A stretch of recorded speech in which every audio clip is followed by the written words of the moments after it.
Hey everyone, finish watching the next episode of the 2010 reversion series, Switching Places.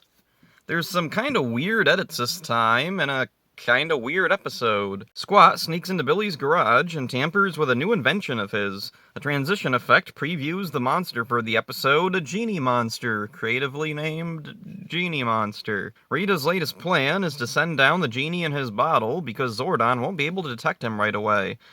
Alright, I guess that makes sense. Billy has created a machine to read thoughts. Kimberly agrees to test out the machine with him, but it switches their brains. Up on the moon, Squat frees the genie from his bottle. Goldar gives him his orders: go down to Earth and destroy the Rangers. Bulk and Skull, meanwhile, for some reason, want to try out Billy's machine, not realizing something's wrong with it. They avoid a mean dog and slip into the garage. They get into the machine and realize all too late what it does. A transition effect previews scenes of Billy and Kimberly bumbling around in each other's bodies. We see what Billy and Kimberly are up to. Billy is currently in Kim's body and can't for the life of him figure out lipstick or even combing his hair.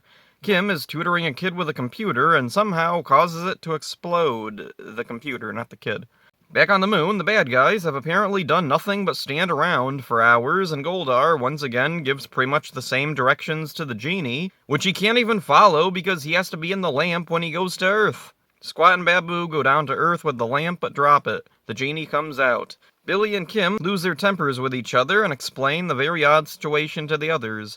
Zordon calls the Rangers and explains the situation to them. The scene of Zack getting the lamp was cut for some reason. They teleport to battle Goldar and the Putties, but then Zordon has Alpha teleport them to the genie, but then has Alpha teleport them back to the command center.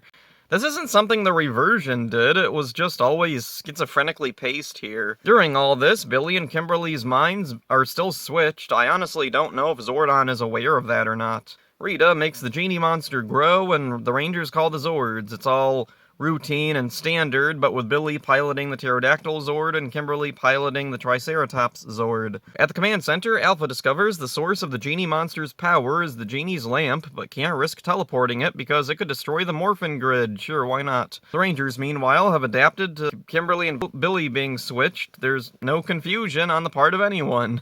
Alpha eventually figures out how to destroy the lamp, and the genie monster disappears.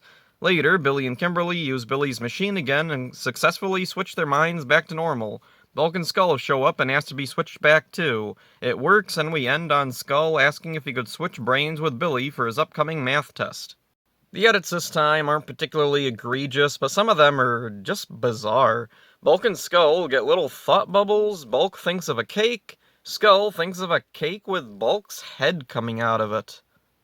What? When they sneak in Billy's garage, the scene freezes and a background filter appears with the text, "Woof woof."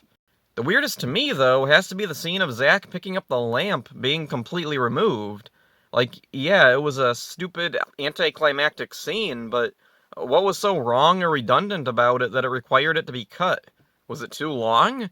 Then just cut all the edits at freeze frame for no reason. This episode is quite stupid and bizarre. Billy and Kimberly switching brains and the genie monster are completely separate from each other. Either plot could have gone with anything else. The brain-switching plot is pretty silly, but it's competently handled for a goofy 90s show. Even Japan seemed to like the brain-switching plot as Gokaiger did the plot and even mimicked some bits from here. The monster side, unfortunately, is where the episode falls apart. The genie doesn't do anything that requires a genie, it doesn't grant wishes, and the lamp could have been anything. This could have been any monster with a power source separate from themselves. The Ranger counterpart had far more to do with genies, but I'm guessing what put a halt to any more faithful adaptation of Ranger was the lack of the genie suit. I know for sure the genie was never shipped to the US because the suit was recycled into Kaku Ranger where it was altered. One thing, there's no mix-up with what to call the power sword this time because they never call it this time. I think if there was just a teensy bit more footage of the Megazord fighting the genie, they could have worked in the power sword and probably would. All that was needed was a scene of the genie falling back. When the genie has the Megazord down with his drill weapon, Jason calls the power sword, splice in stock footage of the sword coming down, then cut in the genie falling. The implication is clear, the sword knocked away the genie. Splice in another stock shot of the Megazord powering up the power sword, use the genie falling scene with an explosion over it, and there we go, much smoother plot with no fuss over the lamp. If only. This is a rough episode, split between a quirky, entertaining human plot and a painfully standard and messy monster plot. The series does pick up after this. There's still a couple of clunky ones, but the crew mostly figures things out by this point. So that's it for this one. Hope you enjoyed it. See ya.